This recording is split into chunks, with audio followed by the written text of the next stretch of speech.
সিনহা গাছে লাউ ধরছে দেখ। লাউ না তো কুমড়া ধরছে দেখ।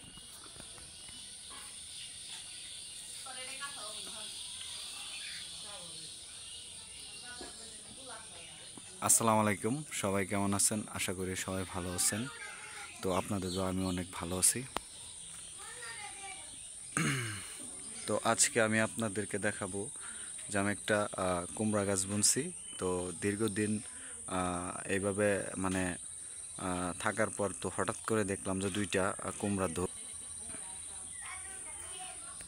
আর ফুল আসছে অনেকগুলা। এই পাশে মিষ্টি পটল গাছও আছে।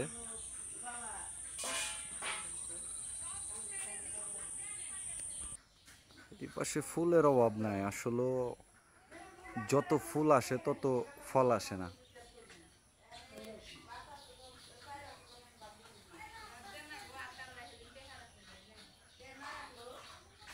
এটা মরে যাওয়ার সম্ভাবনা, কি জানি হয়েছে পাতার মাঝখানে, মানে ফুলের মাঝখানে।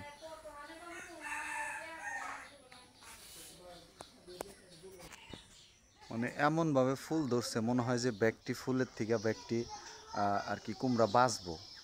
আসলে ঘন্টা এগুলা মানে কোনো কিছুই হবে না, হয়তো দুই চারটা বাঁচতে পারে এখান থেকে। দেখেন এই পাশে দুইটা পেঁপে গাছ আছে আর এই পাশে দুইটা পেঁপে গাছ আছে। তো পেঁপেগুলা একদমই ছোট ছোট। তো আজকে দেখবো যে পেঁপের কি অবস্থা। কুমড়ার যে অবস্থা দেখলামই, তো এখন পেঁপে কি বড় হয়েছে না ছোটই আছে সেটাও দেখব।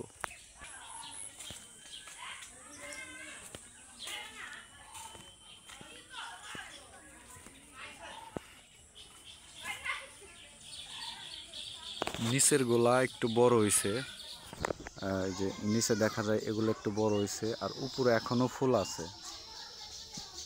দুইটা গাছে তো একই দেখা যাইতেছে।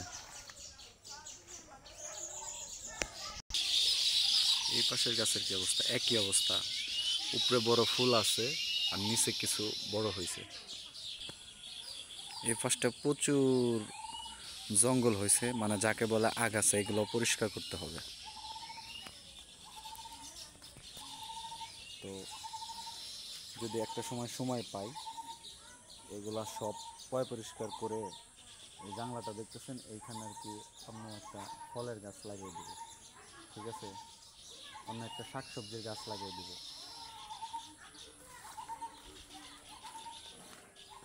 তবে যাই হোক, আর একটা জিনিস ভালো হয়েছে কি, এই পাশে অনেক কচু গাছ হয়েছে। ঠিক আছে, জাতি কচু, মানে সাদাটা না, কালোটা। এই যে প্রচুর, তো এগুলা লতা খাওয়া যায়।